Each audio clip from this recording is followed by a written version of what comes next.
Let's look a little bit on a generators tab. You'll notice right here first we have our layout generator option. Okay, let's go ahead, click and open. Again, by clicking, I selecting placing. I can place more than one, but I don't want it this time, so I right click to deselect. So right here in my layout, I have a terrain input if I used any terrains. I have also additional properties they cannot modify. I have primary output, and I have shape mask. The main things of this device, it is interact with a layout generator with your main right here. If you remember, we have it, so you can control and access. So it's help you to access and connect your generator what you created to other properties. So example, we can connect to input, and inside here, for let me zoom out. Right here is our area, so I want to go inside. I can create a circle.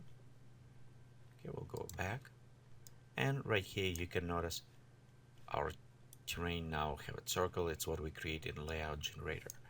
More details and how we can use this, we look more when we work with the layout generator itself. Overall, just know this is a way how we can connect and interact with our layouts. Okay, so next let's delete this node. Notice we have it right here, Perlin noise and advanced Perlin noise. We do have it already, advanced Perlin noise, and we did look on some properties. The Perlin noise, not advanced one, normal, it's got less inputs, a lot of less control. It's almost like old legacy type support. But also I find if in some cases it's work for you, this is rendered slightly faster than advanced Perlin noise because less functionality built in. Of course, it's going a little bit faster, but again, if some properties you can only find in advanced Perlin noise, so this is sometimes a way to go. And I find myself almost do not use it Perlin noise at all. Maybe like only a couple times when I create it. Mostly I still using advanced Perlin for the terrain creations. Okay, inside the advanced Perlin noise, so let's look what we have it. We have our transformation, so based on local relative size. We have a feature size. You can look in the preview window where you can see it's again scaling. Think about this is a take all this noise and scale. It's what we did like in layout, make a smaller or larger. Okay, we also have a different type of the noise. Currently standard. The rigid is would provide almost like a mountain type look. So we have a kind of ridge going on the sides. Okay, we have it low, so it's a little bit more inverse type. In some cases, if you want to create maybe volcanic kind of or bulger, you want probably below, so it's opposite inverse them, and we have these canyons popping. So next we have it experimental one, which is created by Steven Schmidt's the Afterworld machine, and this is large scale kind of rigid, more like a variant of the region type with some small scales to take kind of mix between blow away and rigid, so kind of mix of them, but it does produce very interesting result.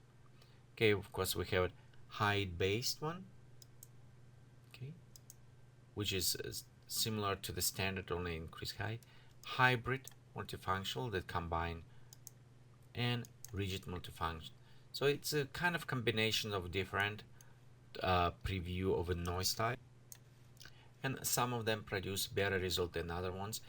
You can look on different type of the terrain that you're using, which one is will apply more to what you're going for. Okay, next we have it act up. Currently it's set automatic, so it's depend on your resolution. It select how many layers of the noise it will place it over.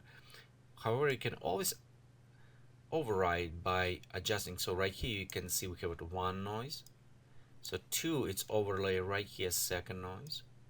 3, now we have 3 layers of the noise. It's creating those noise, scale them, readjusting, and placing them above. So we can have very highs or lower.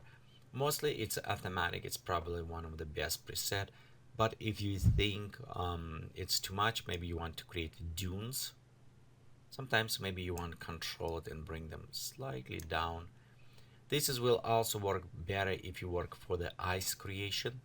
You probably want to bring slightly down so it will create nice type there, almost like a light ice ridges.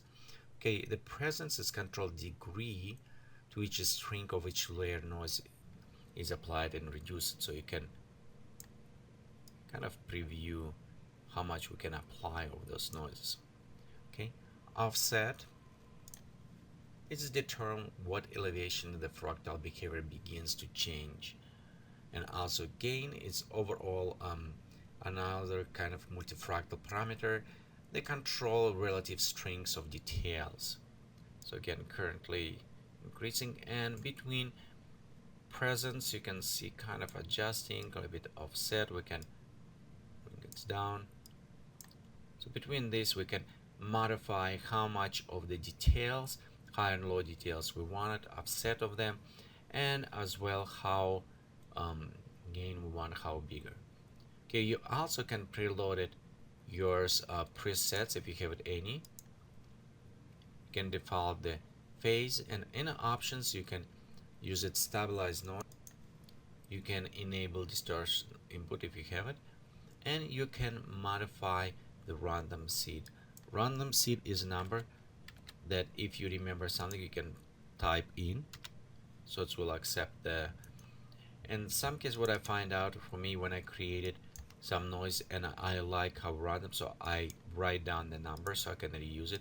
And always you can just click randomize and cycle through random seed, see which one terrain come up very nicely. Okay, so this is Perlin noise. If we look now on the advanced Perlin noise, okay, let me actually first connect so we can preview. Okay, we can go inside. You'll notice right here some is very familiar, but we have it more. What we have elevation center now with steepness. We also have it some additional guide levels. Okay, we have it some similar like activity offset gain, something similar, and we also have it octave and presence similar. So something similar, something different in this case. Let's look first. We have it same things. We can adjust scale, and it's just fractal when we're creating this procedural scale, so we can adjust different type as well. We have the basic ridges, low, smooth, rigid. Similar, just take a top and make a little bit smoother. This is work a little bit more for the slightly older mountains when you're creating, because overall the rigid, this is young sharp kind of mountains, and this one a little bit smooth. Same we have with other ones, below smooth, similar ways, is only take some of the sharpest points. We have sharp rigid, which is very young mountains you can create, or mountains with almost no effect of the weathering. Got one on flat middle one. This is nice because sometimes you just want to create something maybe like on a middle valley or something, so it's very easy to create. We have a terrace one, so it's creating multiple. In some cases you maybe want to use this for the canyon when you're creating. This again, it just, and of course we look before and different choice, so it's combination of some of them. Let's go back to the rigid. Same things, we have actors, we can display, and mostly you just probably keep it on after. We have it present. Next we have a guide level in. Okay, you'll notice it's kind of locked, so you cannot change and modify this. It's a reason because the guide inputs is allowed you to guide fractal combination and process differently at different point of terrains. So it's will be active when you connect to a properly input right on the side. So it will be enabled when you can connect to that inputs on specific terrain points. Okay, elevation, which is increase, decrease elevation overall. Right here you notice we have it gain for the fractal, so we can apply this way as well. But in this case, elevation act a little bit different because it's not just a take overall elevation and increase size. You'll notice it's actually take a highest points and go a little bit more in a kind of progressive increase. So your lower points will elevate slightly faster than your top points. So almost like a creating kind of plateau type. Steepness will adjust the steepness of the grade with the terrain. So the lower values will produce a little bit more flatter type of the terrain, even depending on your elevations, you can see right here.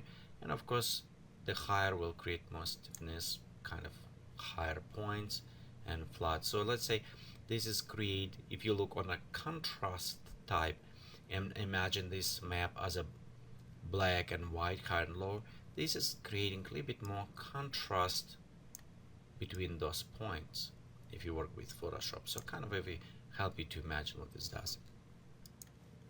Okay, so of course next we have a random seed, similar things we can create it. Multi-scale fractal parameter activities. This is exhibited different characters at different scales. So often this is based upon the height, location, and maybe some other factors. This is kind of work for more sophisticated terrains. So if you think you'll create higher details, you probably want to add maybe some multifractal.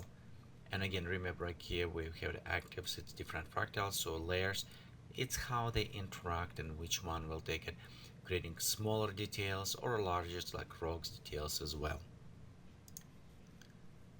The type, we have it lead on, so activities, it is allowed change multi-scale level. Offset, it is each variant will use its value in slightly in different manners, so it's kind of experimental, you can adjust and see what's happened.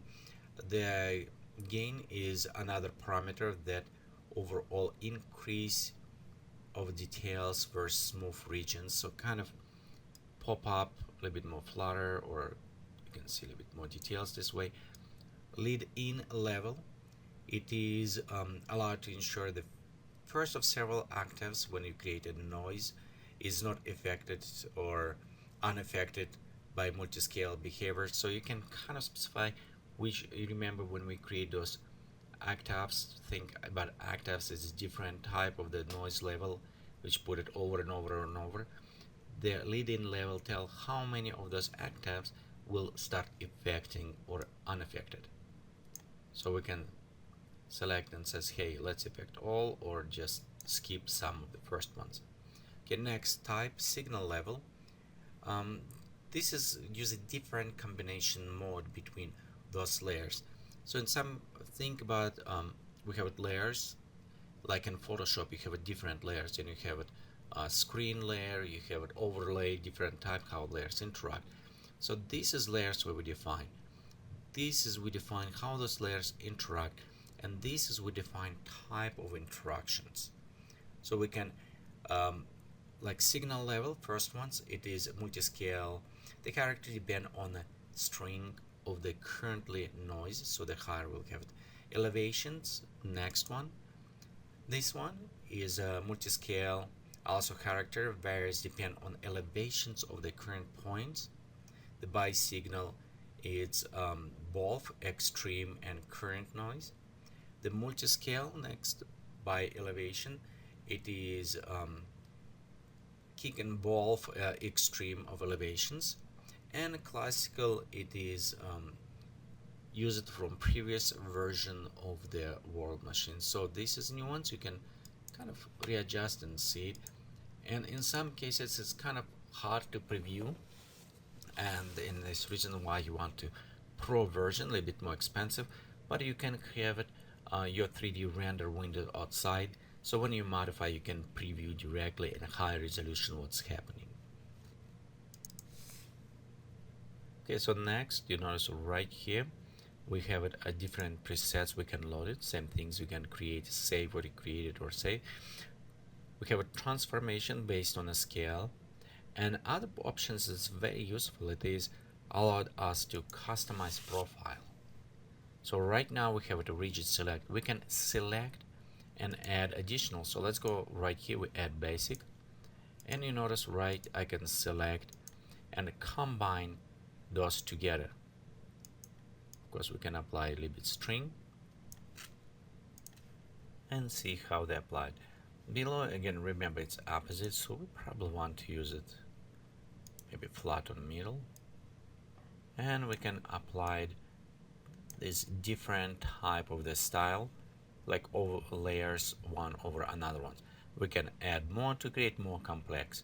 However, the major, this is a global value for this advanced fractal, will apply to both of them. All what you do, just using the settings and different fractals and kind of layering over. Now, all these values, sometimes it's a little bit hard to remember, so don't worry too much. We'll just right now a little bit overview, see how's what is options, so you kind of know when we reference. But overall, when we start work directly on the terrains, this is all comes to have a little bit more sense what we're doing and how we modify.